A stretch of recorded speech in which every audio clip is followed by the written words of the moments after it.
ఎంతో వ్యయ ప్రయాసలు కూర్చి తిరుమల క్షేత్రానికి చేరుకుని ఆ ఆనంద నిలయ దర్శనం కాగానే మహోన్నతమైనటువంటి ఆనందాన్ని పొందుతారు, దివ్య అనుభూతిని పొందుతారు. వైకుంఠము నుండి వచ్చి ఉన్న విమానము ఎక్కువగా వారికి ఒక్కవేళ తగచూపు అంటే విమానం సర్వపాపఘ్నం విష్ణునాదిష్టతం సహా పశ్చతాం సర్వభూతానాం ఆహ్లాద జనకం శుభం.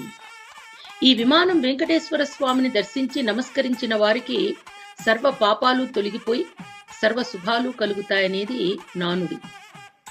శ్రీదేవి భూదేవి సమేతుడైనటువంటి శ్రీ మలయప్ప స్వామి వారు ఉత్సవ సమయంలో ఈ విమానం వెంకటేశ్వర స్వామి చుట్టూ ప్రదక్షిణం చేసి అక్కడ హారతులు తీసుకుంటారట.